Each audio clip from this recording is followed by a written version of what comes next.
काला साया। यूं तो बनारस घाट अपनी खूबसूरती के लिए बहुत प्रचलित है, पर घाट के किनारे कई राज लिए बैठे हैं। ये कहानी शुरू होती है बनारस के घाट के पास बने ममता निवास से, जहाँ प्रिया लाल जोड़े में ममता के घर उसकी बहू बनकर आती है। आओ आओ बहू, घर को अपने पैरों से पवित्र करो। ममता घर की दहलीज पार कर ही रही होती है कि अचानक एक बहुत गंदी सी बास पूरे घर में फैल जाती है।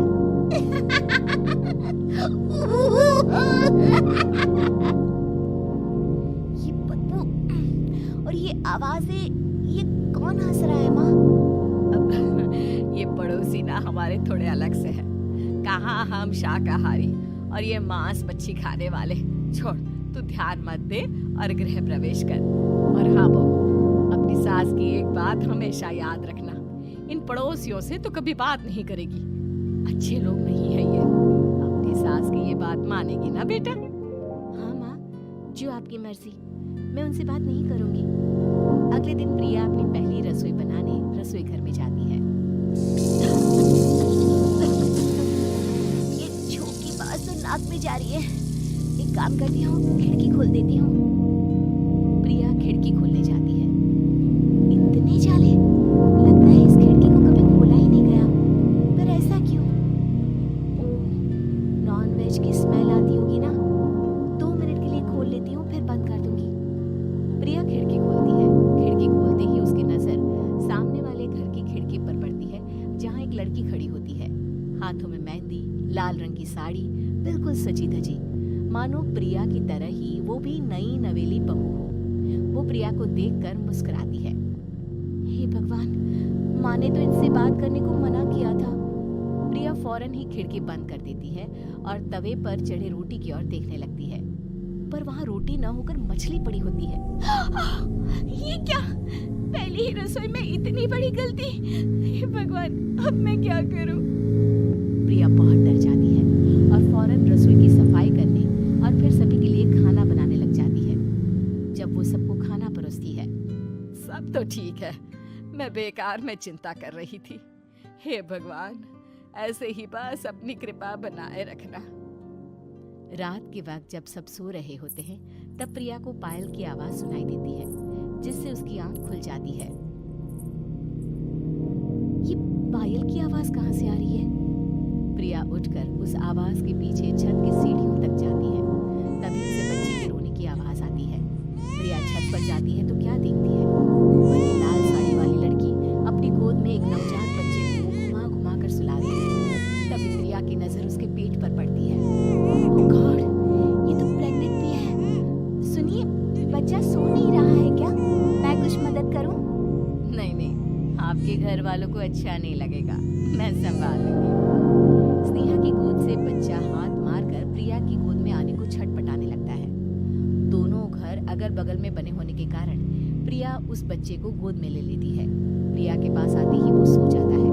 बच्चे का वो स्पर्श रात भर प्रिया भूल नहीं पाती और अगली सुबह वो छत पर कपड़े सुखा रही होती है। तभी उसे एक औरत इशारा करके बुलाती है। स्नेहा कह रही थी बाबू तुम्हारी गोद में आते ही सो गया। मैं गौरी, स्नेहा की माँ हूँ। बहू, घर आना, बाबू को खिला भी लेना।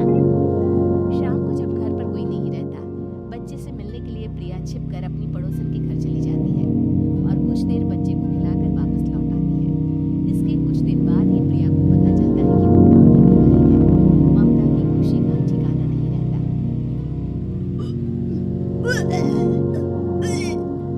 माँ जी, पता नहीं क्यों उल्टी आ रही है। प्रिया भागती हुई वॉशरूम में जाती है तो हरी और लाल रंग की उल्टी करती है। उस उल्टी में से कीड़े निकलते हैं। ये क्या? खून और ये कीड़े। माँ, माँ। प्रिया की आवाज सुनकर ममता दौड़ कर आती है, पर बेसिन में कुछ नहीं होता। प्रिया हक्की बक्की रह जाती है। ये सब क्या हो रहा है? प्रिया घबरा जाती है और अपने कमरे में जाकर सो जाती है। डर के कारण वो इतनी थक जाती है कि उसकी आंख लग जाती है। तब उसे ऐसा लगता है उसके पेट पर मानो कोई बैठा हुआ हो। कौन हो? प्रिया के पेट पर एक 5 महीने की बच्ची बैठी हुई थी, जो बुरी तरह जली हुई थी। माँ, तुम ही मुझे लाई ना अपने पेट में? मैं तुम्हारी माँ नहीं हूँ। कौन हो तुम? माँ, देखो मैं जल गई बुरी तरह से। 6 महीने पेट में रहने को भी मुझे नहीं मिला। सहला दो ना माँ। बचाओ, बचाओ, माँ। ममता दौड़कर कमरे में आती है। प्रिया की बातें सुनकर वो सब समझ जाती है। तुम कहीं बगल वाले घर में तो नहीं जाकर आई ना बहू? मुझे माफ कर दो, मैं गई थी माँ। उस घर में सब मरे हुए हैं बहू। कई साल पहले स्नेहा उस घर में बहू बनकर आई थी। कुछ ही दिन में वो एक बच्चे को जन्म देने वाली थी। पूरा घर बच्चे के आने की खुशी में खोया था कि एक दिन अचानक उस घर में आग लग गई। सब बुरी तरह जलकर मर गए। गौरी आज भी दादी बनने का इंतजार कर रही है और इसीलिए स्नेहा ने अपना अजन्मा बच्चा तुम्हारी कोख में डाल दिया। ममता ये कह रही होती है कि पीछे से उसके पैरों को एक बच्चा पकड़ लेता है।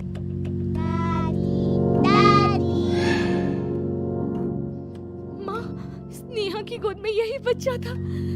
ये बच्चा कौन है फिर? तेरी मौत है। तेरी भी दादी। जिस जिसका ममता को डर था वही हो गया। ममता निवास के ऊपर मौत ने चादर बिछा दी थी। प्रिया का पेट ऐसे भर जाता है मानो 9 महीने का हो। 2 हाथ उसके पेट से बाहर निकलते हैं। बहू, संतोष को फोन कर, किसी पंडित जी को बुला बहू। प्रिया का पति भागता हुआ घर आता है। ये तो होना ही था माँ। तेरा बाप तेरे सामने आ गया तो तू सह नहीं पा रही है। स्नेहा घर में आग लगी नहीं थी, माँ ने लगाई थी प्रॉपर्टी की लालच में। और वो बच्चा मेरी पहली पत्नी का बच्चा है, मेरा बेटा, जो कि उस आग की चपेट का शिकार हो गया था। मैंने तुमसे ये सब माँ के कहने पर छुपाया था। मुझे माफ कर दो प्रिया। तुम अगर चाहो तो यहाँ से जा सकती हो। मैं तुम्हें किसी भी बंधन में रखना नहीं चाहता। मेरी शादी हुई है आपसे, मैं आपको छोड़ नहीं सकती, पर उससे पहले हमें स्नेहा, उसकी माँ और बच्चे की आत्मा की शांति करवानी होगी। संतोष और ममता गौरी के घर जाते हैं। अंदर सब कुछ जला हुआ होता है। जमीन पर जली हुई लाशें बिखरी हुई थी। ममता रो रो कर अपनी करने की माफी गौरी से मांगती है। प्रिया स्नेहा के घर वालों का अंतिम संस्कार करवा देती है और ममता निवास फिर से आत्माओं के साए से मुक्त हो जाता है।